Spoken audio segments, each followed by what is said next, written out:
Fikum. Tafadhal Ustaz. Ya, kita kembali kepada case. Insyaallah calon gubernur. Barakallahu fikum. Orang yang agamis itu kalau menempati posisi kebangsaan itu akan barokah. Ini konteksnya dengan konsep ya, kebangsaan dalam perspektif, dalam paradigma keislaman. Itu saja. Saya diminta untuk memantapkan, ini kan paling susah memantapkan. Iya. Sampai hari kiamat gak bisa mantap nilai kebangsaan. Itu nggak Pak Poco ya. Kalau sudah selesai, kita nggak ada tugas. Iya, Pak Ponco dari Jakarta nggak bisa ke sini, saya pun nggak bisa ke sini. Tapi yang menariknya adalah kita mencoba menangkap ya realitas permasalahan kebangsaan. Jadi kalau menangkap realitas kebangsaan, kita memang harus betul-betul objektif. Gak bisa dengan pendekatan parsial, apalagi emosional ya Prof ya. Apalagi yang, kalau yang tadi bagus perbedaan menghasilkan produktif, setuju sangat. Yang terakhir itu luar biasa itu. Hah? Nutrisi imunisasi COVID ya. Itu saya tertarik. Dari tadi saya jarang, saya khusyuk benar mendengarkan beliau ini. Arahnya kemana beliau ini gitu. Jadi yang menariknya ya kebangsaan ini adalah sejatinya, hakikinya membicara masalah permasalahan. Permasalahan kebangsaan sangat complicated. Ini para cendekiawan, Pak Poco yang saya hormati, saya dengan tampilan beliau, saya merasa adem saya. Terus terang aja Pak. Dengan hadirnya Prof. Amar, Pak Dr. LCMA, saya terus terang saja hadir ini karena kecintaan saya kepada sahabat saya, karena saya ketua MUI, beliau Dewan Penasehat, saya senurut. Saya harus ke Garut, kata beliau, tolong siap saya bilang. Jadi nggak bisa menolak kalau Pak Zaitun, Prof, minta saya nggak bisa menolak. Di pusat pun seperti itu, karena persahabatan harus melebihi segala-galanya. Boleh jadi kalau diundang presiden saya nggak mau datang. Ini serius, saya berkali-kali beliau tahu. Tapi kalau diundang sahabat, amin ya. Ini bisa selesai masalah kalau presidennya itu setelah Jokowi beliau aman ini. Iya, panglimanya beliau atau Kapolrinya aman Pak. Ini doa MUI loh Pak. Iya Pak. Saya berkali-kali doa itu makbul Pak. Iya. Kalau Kapolrinya beliau, ya saya kira luar biasa. Yang menarik bertanya, mengapa ya masalah kebangsaan semakin complicated? Nanti Bapak bisa lihat, saya menyampaikan masalah yang di Lemhanas itu, di YouTube, Sodikun gitu. Ini nggak selesai-selesai masalah kebangsaan ini. Akhir-akhir ini, waduh menarik lagi ya, nggak saya sebutkan lagi, mencoreng nama Syekh Yusuf ya, di Sulawesi Selatan ini ya. Dan ini menjadi sebuah opini yang sangat luar biasa Pak. Gak pernah Pak Jokowi marah, baru kali ini marah. Gak pernah Pak Mahfud itu mengatakan bintangnya ini, tapi kekuasaannya ini gitu Pak. Ini masalah kebangsaan. Banyak masalah kebangsaan gak bisa kita selesaikan oleh diri kita, oleh majelis ulama, tapi harus semuanya. Pendekatannya harus secara integral. Ini menurut saya, realitas yang digambarkan Pak Ponco itu realitas kebangsaan kita, masalah kita. Masalah kebangsaan adalah masalah kita. Dan kita sendiri yang harus mengatasinya. Jadi kalau kita bicara masalah kebangsaan, bicara masalah kita Pak. Pendekatannya tidak hanya secara integralistik Prof. Amar ini, tapi perlu ada sebuah kearifan. Perlu ada sebuah kearifan, kebijakannya memang kebijakan yang betul-betul memang bernapaskan, bernuansakan nilai-nilai kebangsaan. Saya meneliti nilai kebangsaan sebelum saya dosen PKN, Pak Prof. Saya ngajar masalah PKN saya. Jadi kebetulan doktornya saya itu bukan di bidang masalah agama Pak Bawon, saya di bidang komunikasi politik Pak. Jadi pada saat Pak Luhut, saya di ruangan beliau, masih Menko, saya ngomong, saya bilang, nggak semuanya pondok pesantren itu memuat sikap pemikiran yang radikalisme, tidak semuanya. Yang mana? Saya tanya Pak Saud langsung itu Pak. Jadi cobalah ya menaburkan sebuah pesan-pesan message yang kira-kira memuat ya kasih sayang. Saya sampaikan Pak Luhut, ini dalam perspektif, dalam paradigma Islam kita membunuh, menahan kucing, kemudian membiarkan lapar, kemudian mati mata, wahia finnar. Itu kucing loh Pak. Oleh karena kemarin jadi masalah di Bandung itu penembakan kucing-kucing yang ada dalam kondisi hamil Pak. Bagaimana hukumnya? Nggak boleh kita. Ini kan rame nih pencinta-pencinta kucing gitu ya. Itu kopi ya? Kalau kopi saya coba dulu izin ya. Pak moderator saya minta izin ya. Siap. Saya kan Ustaz. orang Jakarta haus. Izin ya. Betul Pak, iya. Izin Prof. Siap. Kalau Prof kan Iya. orang sini nggak haus. Oh Yes. iya. Oh iya, ini kopi ya. Ini Iya. 8. Awas jangan kasih kopi radikal ya. Kalau kopi pakai gula manis, saya nggak mau Kopi radik pulang situ. di sini. Ada manisnya kan? Ini enggak ya? Salah, ada Sanregonya ini ya. Jadi kesalahan kita terus terang saja ya pendekatan nggak integralistik Pak. Terus terang saja ini, kita jujur saja, karena ini kan masalah kita Pak. Jadi masalah kebangsaan, masalah kita gak usah malu bicara masalah kita Pak. Kita nggak integralistik Pak, dari berbagai pendekatan disiplin keilmuan. Mungkin dari komunikasi politiknya gitu Pak ya. Ini kan komunikasi politik ini kacau balau ini di Indonesia. Saya sebagai pengamat Pak ya, dosen komunikasi politik ini, saya waduh, kok ngomongnya asal-asalan ya. Ngomongnya hoax itu luar biasa Pak.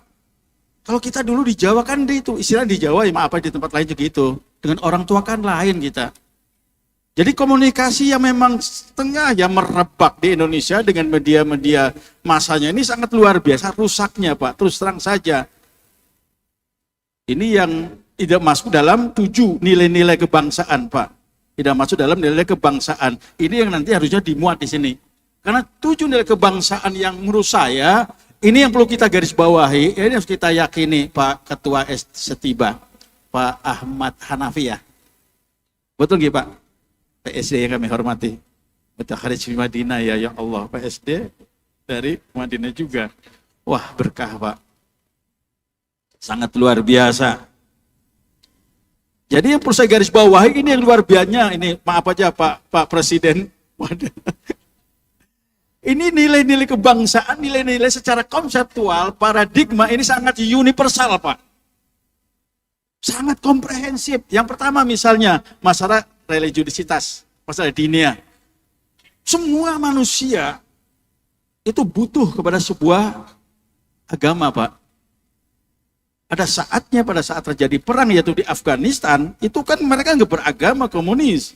Tapi pada saat ada masalah, apa itu kematian datang, dia menengadahkan tangannya, berdoa ke atas, siapa yang dipanggilnya, siapa yang disebutnya, bagaimana caranya, tujuannya nggak tahu, tapi yang jelas, dia adalah berdoa. Ada kegelisahan, resah, gelisah, susah, payah, kalau nggak agama. Resah, gelisah, susah, payah, gundah, gulana, kalau nggak ada agama. Oleh basis dasar yang sangat fundamental di Wahdah ini adalah agama. Ini Ustaz Zaitun benar Ustaz ya? Basisnya nih. Jadi agama ini menjadi bahan dakwah saya Ustaz. Ya, dengan bahasa Arab, fikul muqarron itu Masya Allah. Jadi diasramakannya lagi ya, ini kalau seperti ini modelnya, wah luar biasa. Saya menghadapi mahasiswa, maaf aja Pak gini Pak. Biasa Ustaz, gini biasa. Anak-anak maaf aja biasa Ustaz. Mahasiswi narkoba biasa. Saya ketua yang membidangi masalah narkoba Pak. Seluruh Indonesia. Dulu dengan beliau sama-sama Pak. Jadi mereka itu maaf saja. Lepas dari kendali, kontrol dari sebuah nilai keagamaan. dan dimiliki oleh bangsa Indonesia. Ini lahir dari rahim yang luar biasa, universal. Yang keduanya masalah kemanusiaan, Ustaz. Nilai kebangsaan. Kan susah bagaimana kita membumikan nilai keagamaan, bagaimana kita memang membumikan nilai kemanusiaan, Pak. Memanusiakan manusia yang betul-betul manusiawi, Pak. Banyak manusia nggak bisa memanusiakan manusia, Pak. Ngomongnya asal-asal ngomong aja. Saya maaf agak sedikit ini, semangat supaya jangan ngantuk. Ngopi dulu Pak Ponco. Pak Ponco diem aja, padahal kita tahu dari Jakarta. Iya. Iya.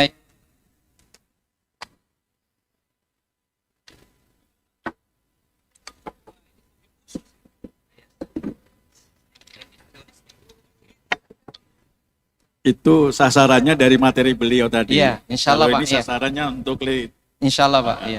Amin. Ini universal, Pak. Coba banyak kasus-kasus, nggak usah disebutkan lah. Kasus-kasus kita sudah maklum, sudah masyhur menjadi rahasia umum lah. Yang tidak manusiawi gitu ya, manusia yang tidak dimanusiawikan, seperti itu arogan, brutal, seperti itu Pak ya. Arogan, brutal, siapa manusia yang mau dijadikan sasaran objek?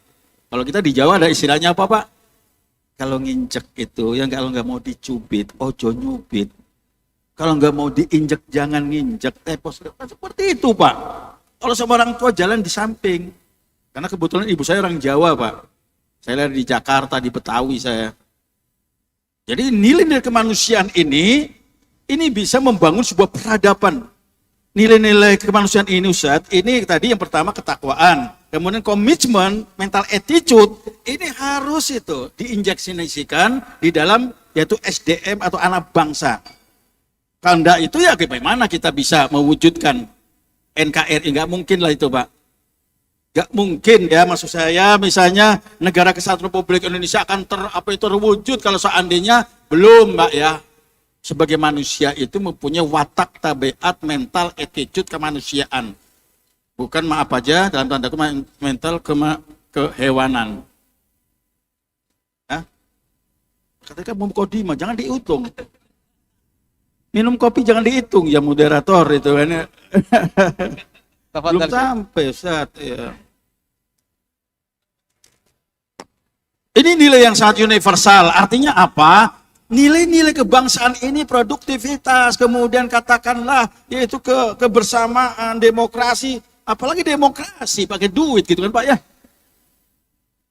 Saya bukan kritik Pak Ponco, bukan kritik kita diri saya gitu kan. Karena saya dulu punya konsep yang masalah Baswaslu gitu kan. Di konsepnya cantik, bagus, betul Pak. Di mata saya dia main uang Pak. Oleh karena 2004 bagaimana nilai kebangsaan bisa dimantapkan Ustaz? Susah, gak bisa. Sampai hari kiamat, susah. Bagaimana caranya? Nah ini yang caranya menurut saya Pak. Ada solusi strategis. Solusi strategis realistis yang harus dibangun oleh diri kita ini. Menurut saya adalah nilai-nilai kepancasilaan itu harus menjadi suatu nilai-nilai yang sangat asasi. Menjadi nilai-nilai sangat dasari. Menjadi nilai sangat fundamental. Menjadi nilai sangat prinsipal Pak. Ini harus. Oleh karena saya setuju pada eranya Pak Harto dulu. Saya sebagai menggala dulu Pak. Jadi saya merasa luar biasa kecintaannya kepada Pancasila Pak. Sekarang kan lahirnya 4 pilar kebangsaan disebabkan melemahnya, melunturnya Pak. Masalah nilai kebangsaan ini. Ini yang diakui oleh kawan-kawan dari MPR Pak. Saya ikut pada angkatan pertama itu Pak. Oleh karena saya terus terang, saya kalau bicara masalah kebangsaan, bicara masalah kita, bicara banyak permasalahan, banyak sangat complicated, maka perlu dibangun sebuah komitmen. Saya sangat setuju di komitmen. Sangat konsisten kita dengan nilai-nilai yang memang termuat terkandung dalam nilai Pancasila. Saya sangat setuju bahasanya Pancasila itu nggak ada yang bertentangan dengan nilai-nilai kemanusiaan Pak. Dari ujung dunia sampai ke ujung dunia Indonesia, sampai ke Jawa, sampai Palestina, sampai Amerika, nggak ada yang nggak setuju dengan nilai Pancasila. Siapa yang setuju Pak Ponco kira-kira ketuhanan? Siapa yang setuju masalah kemanusiaan? Siapa yang setuju dengan masalah persatuan? Siapa yang setuju dengan masalah kerakyatan yang dibina oleh hikmat kebijakan dalam permasalahan biasa keadilan sosial? Nggak ada yang nggak setuju Pak. Itu universal. Dan keberlakuannya itu sampai kapanpun dan kepada siapapun dan itu bisa diimplementasikan. Masalahnya itu bagaimana kita belajar dengan negara-negara jiran. mereka tahu sedikit diimplementasikan. Oleh perlu dalam disiplin ilmu ada strategi implementation. Strategi bagaimana mengimplementasikan sebuah nilai-nilai. Ini yang kita kurang. Saya sering pulang pergi di Malaysia itu dalam diskusi dunia Melayu di dunia Islam di DI. Saya minta menjadi narasumber dulu waktu masih ketua M Sumatera Selatan Pak Kiai Zaitun. Mereka apa? Saya punya sedikit air tapi saya minum. Saya punya sedikit ilmu, saya implementasikan. Indonesia, Endon, banyak ilmu nggak diimplementasikan. Ini yang istilah saya itu loh di gambar realitas kebangsaan. Oleh karena ini menarik sekali sebenarnya. Yang menariknya ada 3 Ustaz. Yang pertama penyebabnya Ustaz, realitasnya dulu. Realitas kita petakan apa sih masalah kebangsaan kita. Duduk sama-sama semuanya orang-orang pintar, ahli, profesor-profesor. Yang keduanya kira-kira bagaimana strategi mengantisipasinya. Bagaimana strategi mengimplementasinya? Ini belum ada. Kalau akademisi belum ada bagaimana strateginya.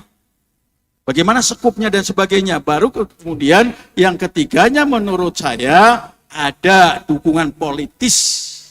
Jadi produktivitas. Bagaimana produktivitas Pak? Bagaimana istilahnya dari produktivitas gini Ustaz yang nilai ini? Saya pegang dulu kamu. Nakal saya Pak ya. Pak Prof, saya pegang deh Pak Prof. Saya jauh Pak Prof, perjalanannya 5 menit lagi lah. Ya, masalahnya saya merasa berkali-kali ke sini Pak, sampai ke yang musibah kemarin Pak. Mas Hamba Pak. Mas Hamba, iya. Malam-malam Pak dari sini jam. Saya sama-sama beliau. Iya. Iya ya Ustaz ya. Insyaallah Pak, saya jemput waktu ya Mas Allah, Hamba. ya Karim, syukron. Iya, syukron kasih Ustaz. Salah saya tidak akan Nggak usah bertindak banyak radikal. teori lah kita melihat orang susah tenggelam itu sudah kita kasih bantu. Gak bisa misalnya 5 juta saya kasih 50 juta, 60 juta saksinya gitu Pak. Ini tak hadisun nikmah maksud saya. Saya orang jauh tapi itu saudara saya yang ada di Mas Hamba. Seorang wanita dari pesantren itu wali bupatinya ya Masya Allah Pak. Gak ada ceritanya hatinya orang pesantren juga cinta sama bangsa, gak ada itu. Gak ada Pak. Takbir. Gak akan menyakiti, gak pernah ada. Kemerdekaan ini kan orang-orang pesantren menjadi pusatnya Wahab Hasyim, Asy'ari, di Silonjari gitu Pak ya. Kemudian Mbah Abbas. Ya kalau dengan dikirnya kemudian terlekuk apa itu penumbuh kayu itu apa padi itu keluar semuanya, Belanda itu berlarian Pak. Saya kemarin baru ke sana kayak Abbas. Itu di WA pimpinan Majelis Ulama mengatakan ini menjadi Sudirman. Nanti dulu Mbah Hasyim Asy'ari dan nunggu dulu nanti ada macan dari Sumatera, dari Jawa Barat. Siapa yang dari Cirebon? Abdullah Abbas dia Pak. Yang ditakuti. Gak kelihatan Pak dia Pak. Kalau sekarang kan gak kelihatan kalau ada kegiatan gitu Pak. Kita bersyukur kelihatan ada kegiatan gitu loh. Ulama-ulama dulu dahsyatnya seperti itu. Saya ke Yusuf. Saya Yusuf ya Allah ya Karim. Apa berhenti dia Pak? Pahlawan nasional Pak. Dia nggak punya nilai-nilai yang 7 tadi tuh Pak, tapi dia mengimplementasikan nilai-nilai yang universal itu Pak. Dia nggak rela tanah airnya itu dijajah diinjak oleh Belanda Pak. Dia sama-sama ke Banten dia Pak. Diusul lagi Sri Lanka lagi Pak. Punya lagi dia itu di Afrika Selatan. Nangis kita Pak. Ukur sejauh mana kita. Baru segini, itu tadi saya khotbahkan. Jadi memang banyak masalah, jadi mungkin ini produktivitas, kreatif, inovatif ya, ini yang memang sarana prasarana pemerintah ini. Prioritaskan sajalah. Saya ngeliat di pinggir-pinggir sungai Jakarta ini dari dulu 10 tahun masih nggak berubah di situ. Ini yang masalah kebangsaan Pak. Jadi banyak masalah-masalah kebangsaan yang memang mengundang kita untuk bisa memberikan jawaban yang serius dengan penuh keikhlasan. Terima kasih, mohon maaf. Para cendekiawan. Aplaus. Ya. Assalamualaikum warahmatullahi wabarakatuh. Sodikun, masalah jazakumullah khair.